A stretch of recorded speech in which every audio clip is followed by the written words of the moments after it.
We want to give our actors and our audience as much delicious pleasure as possible in what we're making. This is a real kind of joy for us to do that, isn't it? It's storytelling, really. So it comes out of telling each other the story, finding ourselves looking for a context to let our audience know pretty immediately that this is a play for today.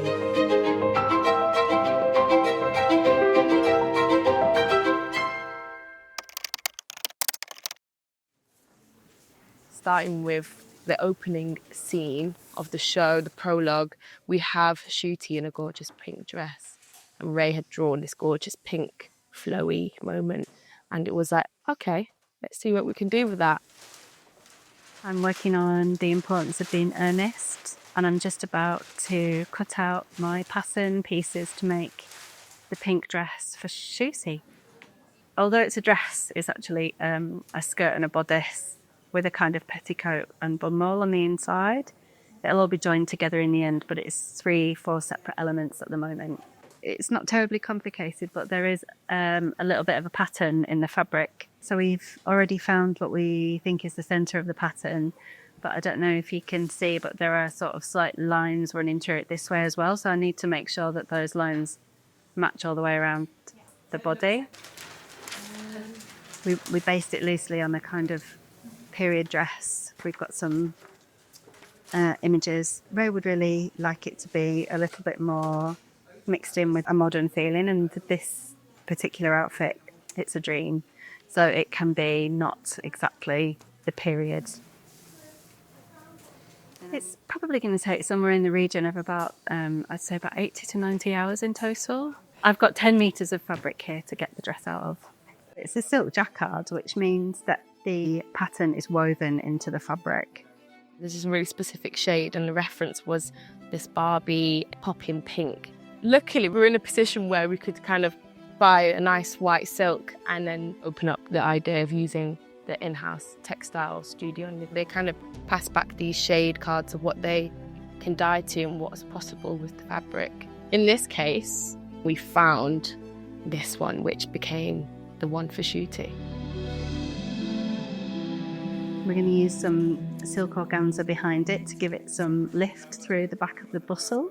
This will make it look beautiful initially, but because it has got quite a lot of performances, then we usually sort of put something in just to kind of keep it in pristine condition. So we'll probably use a little bit of net that you'll never see, which is not terribly periody. Women's wear cutter, so quite often we do end up making dresses. It's lovely to make a period thing that you've seen a few times a little bit differently.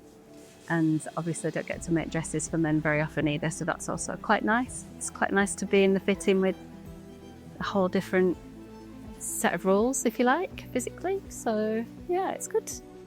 With Ray's drawings, she leaves it quite open in a nice amount where it's like it can become something from conversation. And I guess that then informed the green suit, what Ncuti wears next. We're looking for a lovely green, mainly because the big revolution in Victorian technology in terms of costume and interiors was aniline dye, which were like these incredible colours, vivid greens, amazing blues. It was, again, sampling and seeing what is possible, and then bringing in some of these florals as well, which is kind of a recurring theme. This is our lovely piece of fabric that we ended up choosing for Ncuti's suit, which is gorgeous. You obviously have a bigger range of colours. I think what was really nice about this one is that the green is an accent, but from afar and whilst on stage, it will still read as this green, gorgeous luxury piece that he's wearing. We were looking for something very debonair and very showy-offy. This is the jacket after the fitting. So you can see the adjustments are being made, the waist is being dropped. This design is based on a jacket from sort of the late 19th century. So it has a bit of a skirt. It could have been longer, but we've modernized the design a little bit. And you design all of these patterns? Yeah, we draft them from scratch. So we have the sort of the designs, and then we'll take the measurements in the first place, draft paper patterns. There's the one for the skirt. You can see it's become much shorter than it was So Faye is just making the trousers. Usually one person will cut the whole outfit and one person will make a whole garment. And this we're very, very busy and we have to share individual parts of the garment.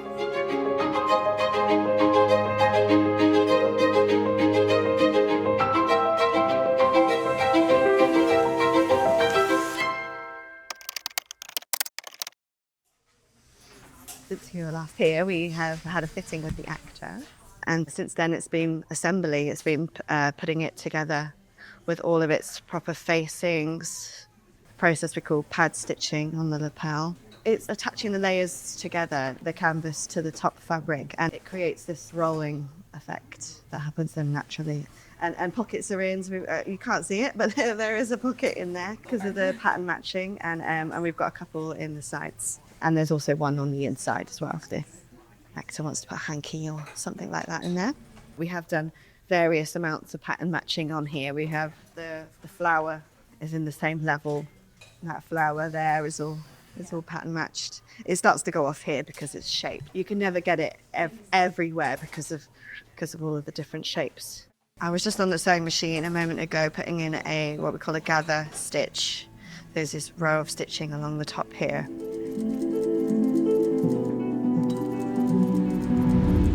I feel roughly, depending on the difficulty of the sleeve, that it's about 4 hours.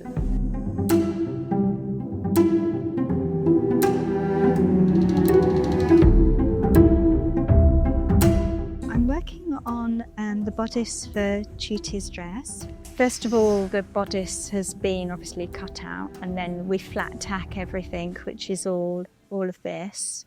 So I've just got one final seam to tack and the shoulders and then some boning to go in. In this costume, we're using spirals because the boning channels are slightly bent. There's a definite nod towards like the late Victorian era. But having said that, because of what's happening on stage, it's not as fitted as it would have been, and obviously it's for a man, so that impacts so it's not, completely historically accurate, but there is a nod in that direction. So I'm just going to do the shoulders up now, and then it will be ready to go on the stand. Sort of initially it was like, should we pattern match? And then the more we looked at it, the more unlikely it seemed to be achievable. But you can see this kind of is following through about the same height on the bodice. Because of it's Ncuti wearing it, we've gone for left over right rather than right over left, which is the female way. We thought if he has to take it off on stage, it could be really tricky for him if something's suddenly the opposite. These things you don't even think about, do you, in life? And it's trying to make it as easy for him to act and not, be encumbered and confused by his costume. You can see on the skirt has the lovely bum pad and bustle area, and this will sit over the skirt when it's finished. The silk organza is really light, so in that way you can make it a bit stronger and have it drapes nicely without it becoming really heavy. Yeah, I'd say that's almost 2 meters long.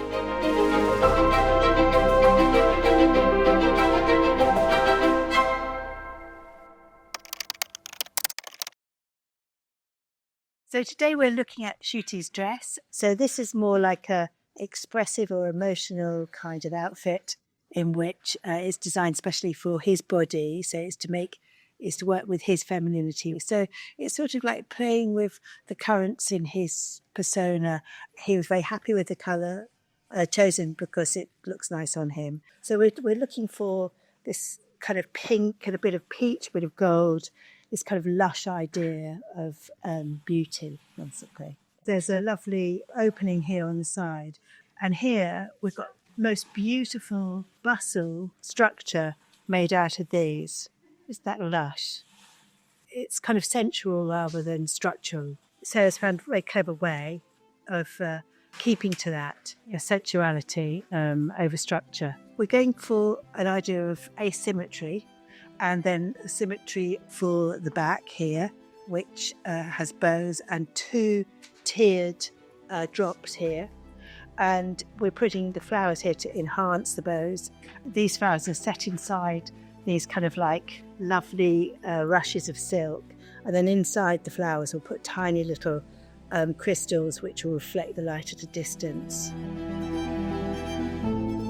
The language of flowers was a language that the Victorians used to employ to send secret messages to their friends, their rivals, their partners, people they were interested in. So flowers did have a significance in the Victorian times, and specifically the ones that we're using to have that sort of nod to Oscar Wilde and his world would have been the green carnation, a symbol amongst a lot of young men, whether they were homosexual. And that was sort of a secret language that they developed around wearing the green carnation on their breast jacket. I think it's a historic nod, if anything, to Oscar Wilde. We're thinking of flowers very much as a Victorian means of expression. Our flowers are bright, voluptuous, delicious, sensual, give us great pleasure. And as we go from the city into the country, they become more prominent and more like jewels, more like delicious cakes, you know. It's gorgeous, and I think it'll have a life beyond this show, which is really important when you're making, can it be used again? And I think it's being made beautifully, the fabric's gorgeous. We're setting it up for a long future. What we want to give our audience is a feeling of joy and pleasure in that. Being sure to capture that queer joy. Yeah.